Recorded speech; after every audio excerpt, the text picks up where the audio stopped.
Jubilee hills ఉప ఎన్నికల్లో మా పార్టీ అభ్యర్థి స్వర్గీయ మాగంటి గోపీనాథ్ గారి సతీమణి శ్రీమతి మాగంటి సునీత గోపీనాథ్ గారు పోటీ చేసి ఇంకా ఎన్నికల ఫలితాలు వచ్చి 24 గంటలు కూడా కాలేదు. సరే, ఎన్నికల్లో అధికార పార్టీ చేసిన అరాచకాలు, అధికార యంత్రాంగాన్ని అడ్డం పెట్టుకుని చేసిన దుర్మార్గాలు, ఎలక్షన్ కమిషన్ చేష్టలుడిగి కళ్ళప్పగిచ్చి చూసిన వైనం, ఎన్నింటి ఫలితంగా మేము నిన్నటి ఎన్నికల్లో సాంకేతికంగా ఓడిపోవడం జరిగింది. కానీ ఎన్నికల ఫలితాలు వచ్చి 24 గంటలు కాకముందే మా పార్టీ కార్యకర్తలు, నాయకుల మీద ఇవాళ గూండాయిజానికి, రౌడీయిజానికి కాంగ్రెస్ పార్టీ ఏదైతే దిగజారుడు రాజకీయాలు చేస్తుందో, నేను రేవంత్ రెడ్డి గారికి ఒకటే చెప్తాను. 10 ఏళ్ళు మేము ప్రభుత్వంలో ఉన్నప్పుడు మీరు ప్రతిపక్షంలో ఉన్నారు. ఎన్నడన్నా ఈరోజు ఇక్కడ మా సోదరుడు రాకేష్ క్రిస్టోఫర్ గారి మీద జరిగిన దాడి జరిగినట్టుగా ఒక ఉప ఎన్నికల్లో గెలిచిన తర్వాత ఎక్కడన్నా మా ప్రభుత్వ హయాంలో మా కార్యకర్తలు కానీ, మా పార్టీ నాయకులు కానీ హద్దులు దాటి ఈ రకంగా ప్రవర్తించారా ఒక్కసారి గుర్తు తెచ్చుకోండి. ఒకవేళ మేము కూడా ఆనాడు 7 ఉప ఎన్నికల్లో, 2 కార్పొరేషన్ ఎన్నికల్లో, జిల్లా పరిషత్ ఎన్నికల్లో గెలిచిన తర్వాత విజయ గర్వంతో విర్రవీగి నిన్న మీ వాళ్ళు ప్రవర్తించినట్టుగా మా పార్టీ గుర్తైన కారు గుర్తుని ఏదో ఊరేగింపు చేస్తూ, అవహేళన చేస్తూ చిల్లరగా ప్రవర్తించుంటే ఇవాళ మీరు ఎక్కడ ఉండేటోళ్ళో ఆలోచించుకోండి. సోదరుడు రాకేష్ క్రిస్టోఫర్ గారి మీద, ఒక క్రిస్టియన్ మైనారిటీ కమ్యూనిటీకి సంబంధించిన సోదరుడు, ఆయన మీద రెహమత్ నగర్లో జరిగిన ఈ దాడిని నేను పూర్తిగా ఖండించడమే కాదు, ఆయనకి జరిగిన ఈ దాడికి బాధ్యత కూడా ఖచ్చితంగా కాంగ్రెస్ పార్టీయే వహించాల్సి ఉంటుంది. ఎన్నికల్లో కొన్ని ఎన్నికలు గెలుస్తాం, కొన్ని ఎన్నికలు ఓడిపోతాం. ఎన్నికలు జరిగినంత కాలం ఎవరి పార్టీకి వాళ్ళు ప్రచారం చేసుకుంటాం. కానీ ఎన్నికలు అయిపోయిన తర్వాత కూడా ఈ రకంగా కక్షపూరితంగా వ్యవహారం చేస్తాం, ఈ రకంగా రాజకీయం చేస్తాం, రౌడీజం చేస్తామంటే తెలంగాణ ప్రజలు అన్నీ చూస్తున్నారు. తగిన సందర్భంలో తగిన విధంగా బుద్ధి చెప్తారు. నేను తమ్ముడు రాకేష్ క్రిస్టోఫర్ గారికి, వారి కుటుంబానికి, వారి శ్రీమతికి, వారి కూతురికి, వారి కుమారుడికి, వారి తండ్రి గారికి అందరినీ కలిసినాము.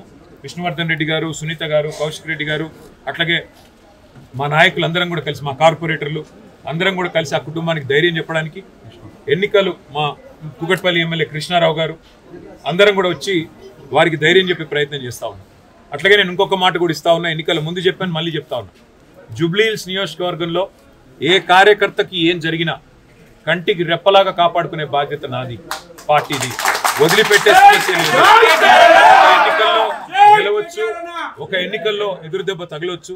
కానీ కార్యకర్తల విషయంలో మాత్రం ఎక్కడ ఎవరికి ఏ అన్యాయం జరిగినా, ఎక్కడ ఎవరికి చిన్న నొప్పి కలిగినా తప్పకుండా ఇదే రకంగా వాళ్ళ ఇంటి ముందుకు వస్తాం. అర్ధగంటలో వస్తా అని చెప్పినా ఇలా వచ్చినాం. రేపు కూడా ఇట్లే ఉంటాం. మంగళవారం నాడు జూబ్లీ హిల్స్ నియోజకవర్గ కార్యకర్తల సమావేశం కూడా ఏర్పాటు చేస్తూ ఉన్నాం. ఆ రోజు మిగతా అన్ని విషయాలు కూడా డీటెయిల్డ్గా మాట్లాడుకుందాం. కానీ ఖచ్చితంగా ఈ రోజు జరిగిన ఈ దాడికి కాంగ్రెస్ బాధ్యత తీసుకోవాలి. మరి కాంగ్రెస్ పార్టీగా ముఖ్యమంత్రి రేవంత్ రెడ్డి బాధ్యత తీసుకోవాలి. మీరు కనుక సంయమనంతో వ్యవహారం చేయకపోతే, విజయ గర్వంతో ఇట్లాగే విర్రవీగితే తప్పకుండా ప్రజలు బుద్ధి చెప్తారు, తప్పకుండా మేము కూడా బుద్ధి చెప్పాల్సిన పరిస్థితి వస్తుందని చెప్పి కూడా కాంగ్రెస్ నాయకులకు చెప్తూ, రాకేష్ క్రిస్టోఫర్ కానీ అట్లాగే జూబ్లీ హిల్స్ నియోజకవర్గంలో ఉన్న కష్టపడి పనిచేసిన కార్యకర్తలందరికీ శిరస్సు వంచి వారికి ధన్యవాదాలు. ఎందుకంటే గతంలో మాకు 80,000 ఓట్లు వస్తే ఇప్పుడు కూడా 75,000 ఓట్లు వచ్చినాయి. ఓట్లేం తగ్గలేదు, కేవలం 5,000.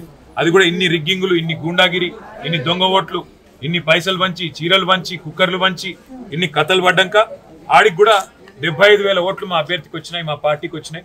ఇదేమి స్వల్ప సంఖ్య కాదు. తప్పకుండా తిరిగి మళ్ళీ భవిష్యత్తులో కొడతాం. జూబ్లీ హిల్స్ లో మళ్ళీ గులాబీ జెండా ఎగిరేస్తాం. Thank you. సరే, ఎవరిది అహంకారమో ఎవరిది ఏందో నిన్న వాళ్ళు విజయ గర్వంతో తీసిన ఊరేగింపులోనే కనబడ్డారు. మేము ఎన్నో ఎన్నికలు గెలిచాం గతంలో. ఎప్పుడన్నా ఇంత అహంకారపూరితంగా ఒక పార్టీ గుర్తును అట్లా బజార్లో ఈడుస్తూ క్రేన్లు పట్టుకొని అంత చిల్లరగా ఎప్పుడైనా ప్రవర్తించాము? గతంలో అట్లాంటి ఎన్నికల్లో కాంగ్రెస్ పార్టీకి డిపాజిట్లు కూడా రాలేదు. అట్లని చెప్పేసి కాంగ్రెస్ పార్టీ గుర్తునేమన్నా గాడిదనెక్కి ఊరేగింపులు చేశాము. అహంకారం ఎవరిదో, ఆత్మవిశ్వాసం ఎవరిదో, భవిష్యత్తు ఎవరిదో తప్పకుండా తెలంగాణ ప్రజలు నిర్ణయిస్తారు.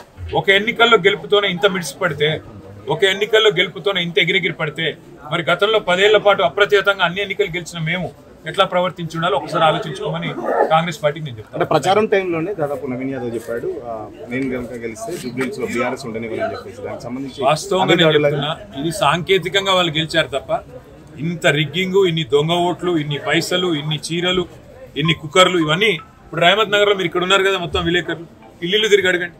ఎన్ని డబ్బులు పంచారు, ఎన్ని కుక్కర్లు పంచారు, ఎన్ని రకాల తాయిలాలు పంచారు, ఎన్ని ఆపసోపాలు పడ్డారు. చివరికి అరకొర మెజారిటీతో ఇన్ని దొంగ ఓట్లు వేయించుకుంటే, ఇంత రిగ్గింగ్ చేస్తే చావు తప్పి కన్నులోటు పోయినట్టు గెలిచినారు. అదో గెలుపు అనుకుంటే అది వాళ్ళ కర్మ. మీరు గతంలో 20,000 ఓట్లు దొంగ ఓట్లు ఉన్నాయని చెప్పి పవర్ పాయింట్ ప్రెజెంటేషన్ ఇచ్చారు.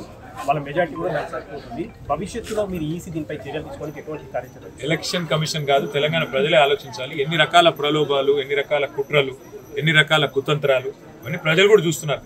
మొత్తం ఎలక్షన్ రోజు ఏం జరిగిందో ప్రజలు చూశారు. కాబట్టి భవిష్యత్తులో మిగతా అన్ని విషయాలు మాట్లాడుకుందాం. ఇవాళ మాత్రం కేవలం మా సోదరుడు రాకేష్ క్రిస్టోఫర్ గారికి, వారి కుటుంబానికి, జూబ్లీహిల్స్ నియోజకవర్గంలో ఉన్న ప్రతి కార్యకర్తకు ధైర్యం చెప్పడానికి నేను ఇక్కడికి వచ్చినాను. తప్పకుండా భవిష్యత్తులో కూడా ఇదే స్థాయిలో, ఇదే పద్ధతిలో ఎక్కడ ఎవరికి చిన్న ఇబ్బంది కలిగినా వారి దగ్గరికి వస్తాం, వారికి అండగా నిలబడతాం. కాంగ్రెస్ పార్టీ గుండాయిజం మానుకోకపోతే ప్రజలే బుద్ధి చెప్పే విధంగా ప్రజల్ని కూడా చైతన్యం చేస్తాం.